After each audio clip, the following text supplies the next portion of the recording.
And the city of Sacramento has felt all of you. Protesters taking center stage at today's city council meeting. They're outraged over the shooting death of Stephon Clark, a 22-year-old unarmed black man killed by Sacramento police last week. Amid heightened tensions between the community and law enforcement, the Sacramento Police Department's practices and protocols are coming into light. The body camera videos giving way to a number of questions about the officers' actions in those critical moments leading up to and after the shooting. CBS 13's Shirin Rajae is live from the district attorney's office now with one law enforcement expert's breakdown, Shirin, of some of the agency's procedures. Yeah, Christina and Tony, just a few hours ago, protesters gathered here in front of the DA's office demanding that she file murder charges against the officers who shot and killed Stephon Clark. And while that investigation is underway, there is real concern tonight about whether or not there needs to be changes in the way Sacramento police do business.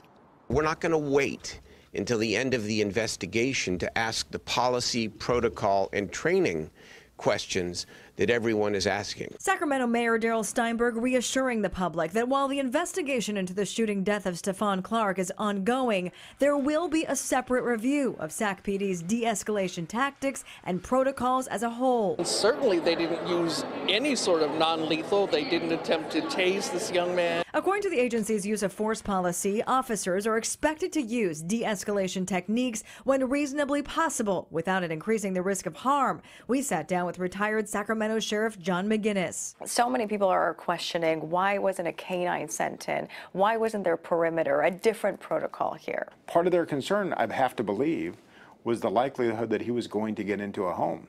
Now, that may have been get into a home to bring harm to somebody there, to take hostages, or simply to facilitate his escape. But setting a perimeter is not going to address that. Having a canine deployed is not going to address that. Protocol says an officer can use deadly force if he reasonably believes that the suspect poses a threat of death or serious bodily injury, either to the officer or to others. That's what it takes. They don't necessarily have to be right.